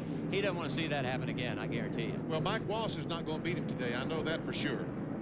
Wallace is already out of this race. If you just tuned in, he hit the wall hard after a right front tire went down. Stay with us. The laps are winding down. Name Industrial Supplies, Granger.com. It's the right tool for the job. Log in today. And high above Pikes Peak International Raceway, the laps winding down. We have 40 remaining here to decide this 3rd ever running. And it is going to be drag racing here, maybe into the final lap like last year, but it's going to be drag racing tonight on ESPN2. The Matco Tools Spring Super Nationals. Jake Coughlin Jr. just running away with pro stock. And then, of course, John Force is always a force. Who's going to win in Top Fuel? You can find out tonight at 9:30 Eastern on ESPN2. For more, log on to ESPN.com, part of Go Network, go.com. Pretty big toolbox, BP. That is a toolbox. You could put all your adjustable wrenches in that one, couldn't you? Problem is I can't get it on the plane to go home. On board with Greg Biffle, the race leader. And right behind him, Kurt Busch. You know, this young rookie at 21 came right out of the box, finished 2nd at Daytona, Mesa Marin. But his last 4 races, 23rd, 11th, 21st, and 13th. So this is a bit of a comeback for him. He's had some troubles finishing in that top 10. On board now with Andy Houston. Speaking of comebacks, he is running in 4th. Remember last week when he ended up in the wall on the final lap, and it cost him dearly in the points. Let's catch up with his crew chief, Rick Ritt. Dave? Marty, the pole sitter's truck has not been perfect all day. Rick, I understand you made a huge adjustment that last time. You really don't know what you have when he starts again, do you? No, not really. He's complained about it being loose up off the corner ever since we started the race, and now it's the crunch time, so we went a major adjustment. If we could get him tight enough, we could run about within 1/10 of the leaders all day. If we could tighten him up, we could win this. The thing is, the 50 and the 25 have been strong since the beginning of the race. I don't know if we've got anything for him, but we're sure going to give it a try. Now, has he been driving conservative with all the tire problems? Have you been holding him off, or have you guys just had kind of a light setup on the truck? Yeah, the first of the race, he took it easy. He led a few laps, and then he just let him go, trying to be careful on the tires with the track being green. But, I mean, our tire wear shows what he's saying. I mean, it's loose, but we haven't really had a tire problem. But we didn't go conservative on the setup. We're racing to win. All right, and if Andy Houston can drive it as aggressive as they set it up, guys, he could win this thing. Well, we're about to find out if anybody has anything left. Remember, the Killer Bees are running up front, the Roush teammates. The last time that the 50 truck and the 99 ran 1st and 2nd was Nazareth in 99. And in fact, they did it twice that year. They backed it up at Portland. But this would be a first for Biffle and Busch. Remember, Biffle's best finish was last week at Memphis, a 2nd. He's yet to crack victory lane, and Kurt has finished 2nd twice at Daytona and Mesa Marin. Now, this race really has never really been over until, as Yogi Berra would say, until it's over. We've gone green, white, checkered, extra laps both times in 98 and 99. Under NASCAR Craftsman Truck Series rules, the race cannot end under yellow flag condition. If the yellow flag were to be out, they wait until the track is cleared, and as you said, green, white, checker, and that's happened the last 2 years here. 13 trucks on the lead lap. The guy we want to watch also in this mix is back in 10th. That's Jack Sprague. Remember, he just took on fresh tires and gave up the track position to see if it's going to pay some dividends here. Go. Green flag racing on lap 163 of 200. That's Rick Crawford, the Milwaukee Tools, out on the inside, trying to get one of his laps back. Boy, and again, Biffle gets a great start. If this does go green, white, checker, just give it to him. He's been quick out of the box every restart. But here comes Kurt Busch. Busch trying to close it back up. I'm watching Randy Tolsma. Remember, he was one of the guys that stayed on those right side tires. On lap 111, he changed rights. Look at this. Andy Houston getting underneath him and taking advantage of the pick of the 14 and gets around to take 3rd spot from Randy Tolsma. That decision to stay on the rights or make that change back at 111 could be costly for the Citgo Superguard Dodge. It could be hurting them right now. It certainly could.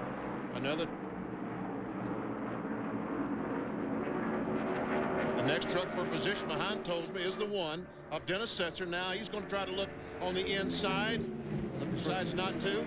He's looking for a little toe help there from the 88 and Terry Cook, who's a lap down. Not going to get it. There is Setzer.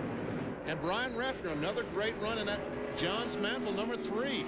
Reffner has quietly snuck up into 6th position. He hasn't been running in the top 10 much all day, but here we go to crunch time, money time, and they're back in the thick of it. And there is Sprague. There's the number 24. Now he is shown in 10th position, coming through a lot of lap traffic.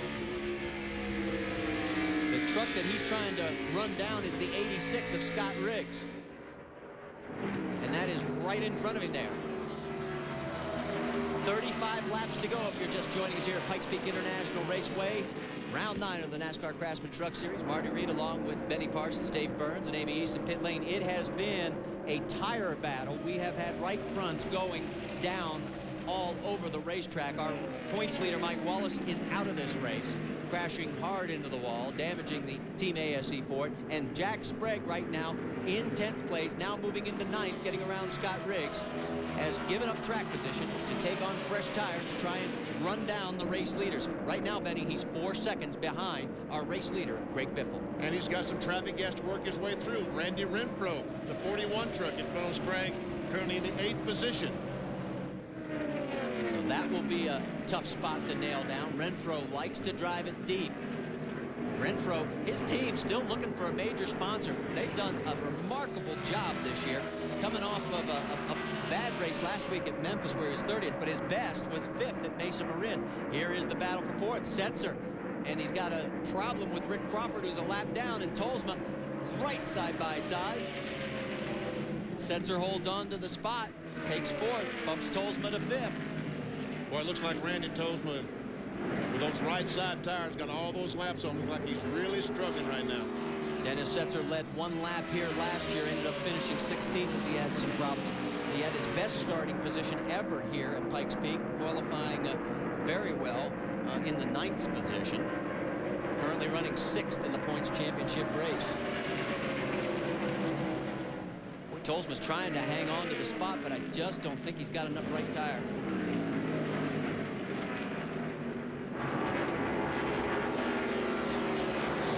Back straightaway, the Mopar Dodge trying to get around the Citgo Superguard Dodge on that high side.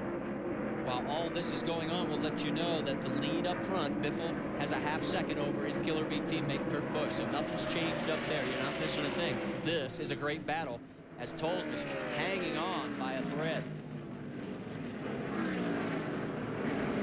30 laps remaining, and Tolsma has no more right side tires. He has got to make it on what he has on that truck. It looks like that Setzer, the 1 truck, is finally going to make this pass work. Well, after 5 laps of side-by-side racing, and he's probably saying, it's about time. Meanwhile, we saw Brian Reffner right behind him and Jack Sprague right behind him. And Sprague is closing quickly. He has got Reffner in his sights. He has moved up to 7th. He got around Renfro and Hensley. So the tire strategy may play out very well for Jack Sprague if this race stays green. Here he goes on the inside of Brian Reffner.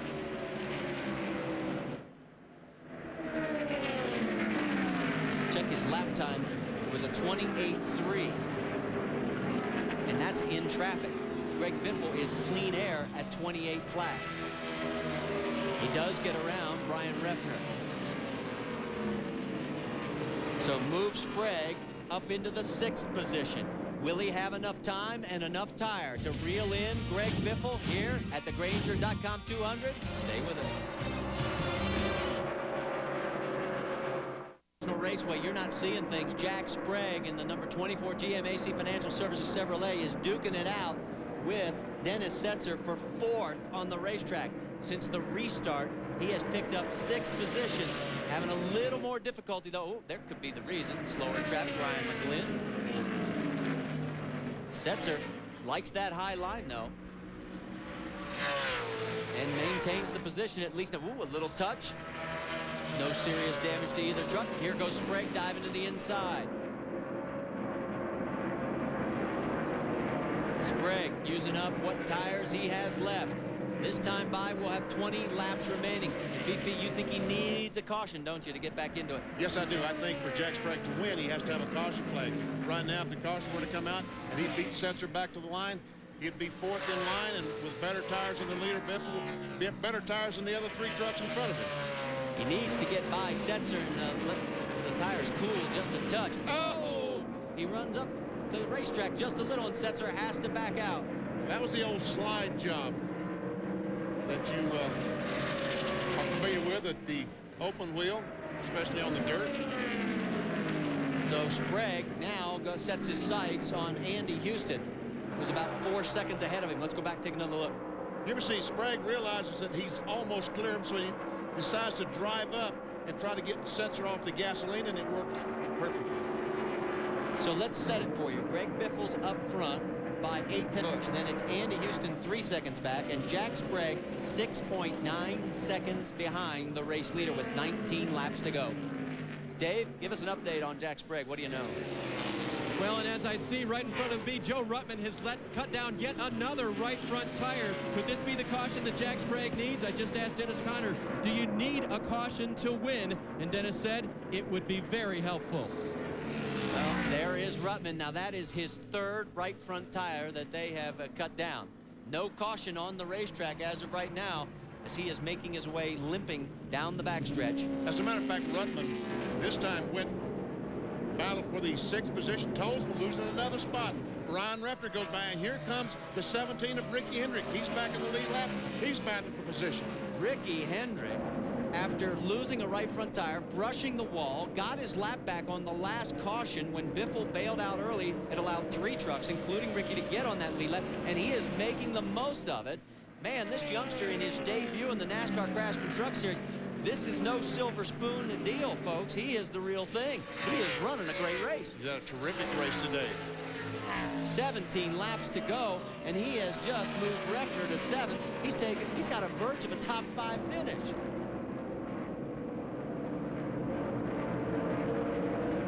This is an incredible story for young Ricky Hendrick, as he is just motoring around this racetrack. His last lap there at 28.4. That's exactly what Greg Biffle's running at the lead of this pack. There is our race leader. There is Kurt Busch, 2nd place. And he has narrowed the gap a little bit, as this time by there will be 15 laps remaining. Could this be Biffle's first victory of the 2000 campaign? He has run 29 super speedway races. He's led 21 of them, has 17 top 5s. He's won 5 times. I think he's trying to make a statement that he could become the next super speedway ace of the NASCAR Craftsman Truck Series. I'm not too sure that Kurt Busch, well, I don't know. Greg Biffle might be taking it a little bit easy right now. Let's see what kind of interval we have now. Well, it's almost a second, so Kurt Busch lost some time that time. It might have been the lap truck in his way, or it might have been that Greg Biffle decided to press down the accelerator a little harder. Houston's out of 5. Jack Sprague, the 2nd quickest, and Ricky Hendrick, the 3rd quickest truck. Uh-oh, the 66.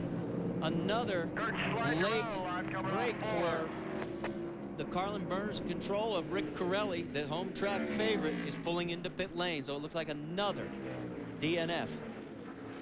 And Hermie Sadler in the number 90, Aventa Chevrolet. He is slowing and pulling down the back stretch. Hermie took over, and there is Corelli, and they are going to the right side. So Rick may have felt a tire going down. It did not look like he had a flat on the right side of the truck. But they will send him back out, so it looks like it was a tire situation. And there you see Hermie Sadler making it into pit lane. It looks like their race may be over.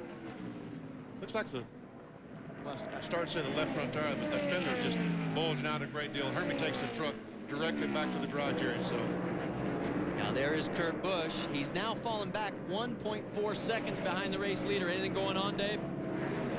Well, I asked Matt Chambers if he was pushing as hard as he could push the 99, and Matt said, no, we're saving our stuff. We're waiting for the last caution. Benny, you can't count on a caution, can you? Well, you can't count on it, but, I mean, that's not bad strategy because he's not going to beat Biffle as it is, so just sit back and wait and try to save those tires and wait on that last caution flag because, let's face it, 11 laps to go. There could be one with 2 laps to go. We have that green-white checker that this racetrack is so famous for. Meanwhile, take a look at what's going on with the battle for 10th position. Tolsma has slid back into the clutches of the 16 of Jimmy Hensley, and Jimmy on the verge of another top 10. Remember, he's doing this with a basic sinus infection that has left him very hoarse, and he is getting ready to take the position away and move into the top 10 over Randy Tolsma. And not only has Jimmy Hensley battled today, his crew has battled as well. The caution flag before, the last one that we had, they came in 3 different times. The first time the jack hit the tire, they put on left sides anyway and stuck fuel in the truck. Then they came in again and took 1 round out on the track bar. And then they came in a 3rd time and they pulled out the right front fender. So they've been digging hard and have Jimmy Hensley, as you said, close to another top 10. Well, he's duking it out right now for that position with Randy Tolsma. 9 laps remaining. Biffle with a 1.7 second lead. And I'm checking the clocks on Jack Sprague to see if he has narrowed the gap any. He may have had to use up those tires, Benny, getting through from 10th position up to 4th. He is 7.6 seconds behind the race leader. It certainly doesn't seem, and again, he might be also saving his tires for that neck for that last caution flag because he realizes, Dennis Conner, the crew chief, realizes with just a few laps to go, 10 laps to go, he can't make up 6 seconds. So rest, take it easy, get the best all positions you can. If you get that caution flag with just a couple laps to go, you might have something to race with Biffle.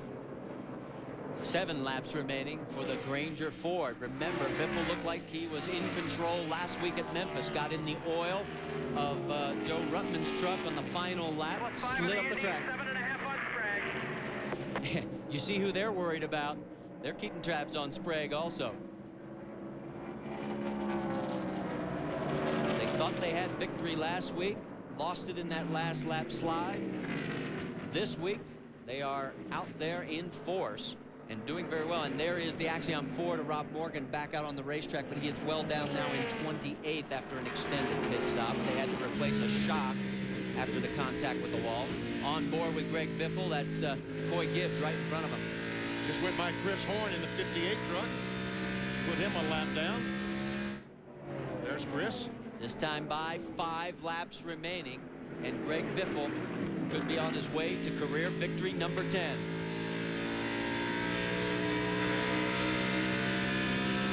You think there may be a big sigh of relief? Don't you know, because last year where these guys winning 9 races, I mean, winning became commonplace, and wow, we can just go out and beat these guys, but they found out this year that it's not so easy. If you can't pull it off, this will be his first victory of 2000. Well, you heard that he's got 4 laps to go. It's really going to help him in the points championship, Chase. Also, he'll pick up 2 positions as a result.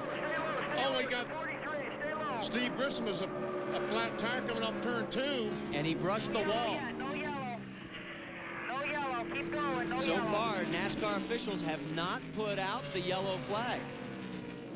And here comes Biffle with 3 laps remaining.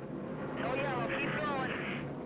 Grissom made it into pit lane, so it looks like we're going to remain green. So Jack Sprague did not catch the break that he was hoping for. Down the back straightaway with a little more than 2 laps remaining. It's a 2.3 second lead. Sprague is still 7.3 seconds back. He can't close up with only 2 laps remaining. It's Biffle's race to lose from this point on.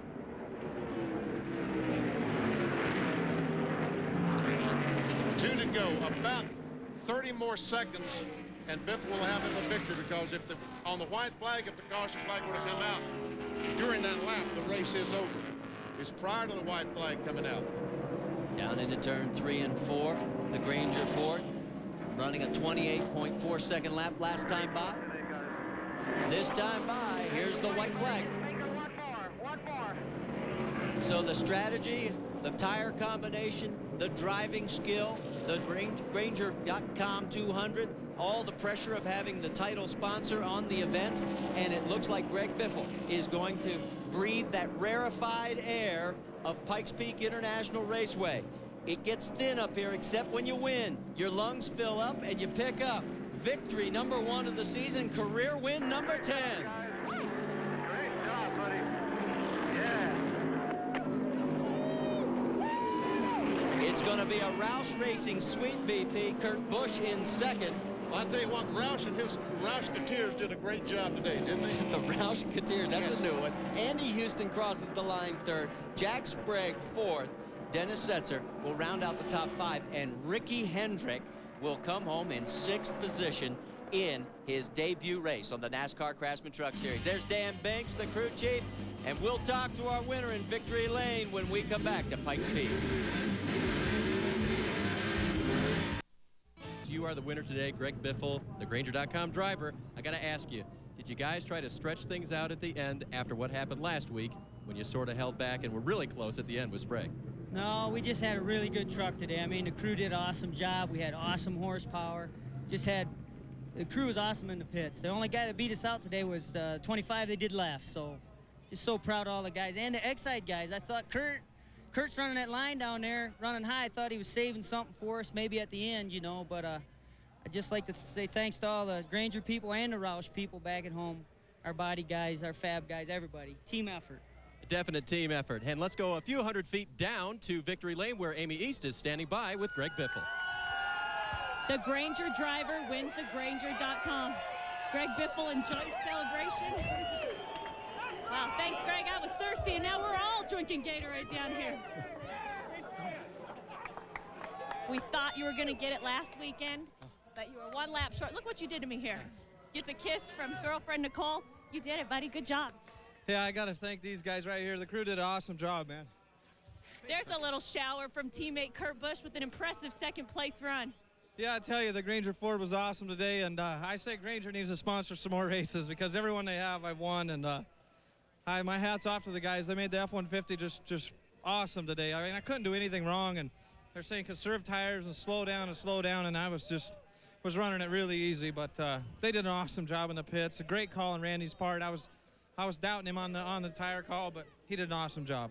9 times we saw you in Victory Lane last year, but this seems to be more exciting for you than any of those. Yeah, it was. You know, I mean, breaking the streak, and, you know, it was like a win for us last week. We come up a little bit short, but, you know, that's the way it goes. I'd like to say hi to everybody back at Biffle's Pub and Grill and my dad and my family back home, and just happy to have this Grainger Ford in Victory Lane.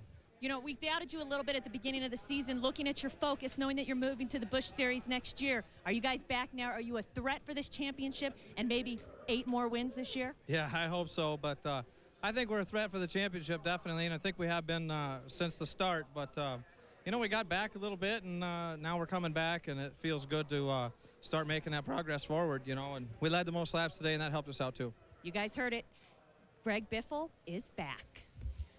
Yes, and he picked up quite a spot, or quite a couple spots in the championship points chase. Let's take a look at the unofficial results. Behind the Killer Bees and Andy Houston, Sprague says, look at Ricky Hendrick, another top 10 for Refner. A great run for Renfro, still looking for that major sponsor.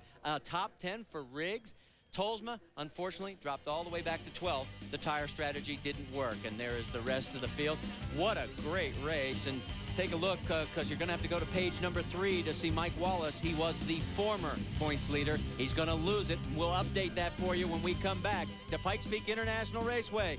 I don't think there's any rubber left on the Grainger Ford tires. National Raceway, the site of Ricky Hendrick's NASCAR Craftsman Truck Series debut, and not bad, Ricky, as you stand here with your folks. Good run for you, not without its incidents. You had that tire go down. Did you guys think you were going to be able to pull this one out? You know, right when we started moving up the field and we were just picking cars off left and right, inside, outside, 3 wide, you know, I had a real good feeling we could win this race. And then, you know, we had a little bit of bad luck with this Goodyear tire. I don't think, you know, everybody struggled a little bit on the Goodyears, and, you know, we blew it right front. But, you know, to come a lap down and come back and finish 6th for our first one, got to, you know, give a hat off to all my guys back here behind me, and Dennis, Connor, and Jack Sprague for helping us out, and we're pretty pleased with this 6th place finish. Okay, guys, and we figure the way that we're hearing it now, he's going to run about 5 total in the year 2000 in the NASCAR Craftsman Truck Series. Well, I'll tell you what, he did a great job today. Take a look at the points now after 9 rounds. Jack Sprague, your new points leader. Mike Wallace drops 56 markers behind. Biffle moves up to 3rd, jumping 2 spots. Andy Houston drops to 4th. Steve Grissom drops to 5th. Let's go to the guy who finishes 7th in the points right now, Kurt Busch. He's with Amy. Well, there was an optional test day here on Friday, and the one guy that felt he benefited the most from it just in laps itself was you. Great job, and you have to be tickled to death with this finish. It was neat. I mean, it just the whole team effort here this weekend from the 50 and 99. They used our setup. We used their race strategy. That's what it's all about. And this Jack Roush organization, XI Granger, it's awesome. Well, Kurt Busch was not concerned with tire wear because he proved that he charged his Ford to the front with a solid 2nd place finish. Our next race will be June 3rd, Saturday, from Evergreen Speedway, Monroe, Washington. Round 10 of the NASCAR Craftsman Truck Series, the Sears 200, 8 o'clock Eastern, 5 o'clock Pacific here on ESPN. That's Saturday, June 3rd. Let's go down for final thoughts. Dave Burns. Marty, what impressed me today was the run of Kurt Busch and his team. Remember last week, they didn't put on those right side tires at the end of the Memphis race. It really cost him. This week, Matt Chambers made the right call, brought Kurt toward the front at the end, saving their stuff just in case. Kurt was real loose at the end. I listened to him on the radio. He was as loose as ever. He could have won if he had maybe a few more laps and a little better truck than Greg Biffle. They bounced back after last week. Amy East? At the beginning of the race, everybody was concerned with tire management. And although we did see some right fronts go flat, whoever did the right thing in tire management, and it was the 50 and the 99. Whether that was they were less aggressive on their shock package or they just decided that they were going to win this tire war, they did it today, and Biffle showered me in Gatorade. Congratulations, Greg Biffle. Well, that's going to do it for us. For Benny Parsons, Amy East, Dave Burns, I'm Marty Reed. Thanks so much for joining us here. We'll see you next time we go racing on the NASCAR Craftsman Truck Series. Remember, over on ESPN2, Indianapolis Bubble Day continues.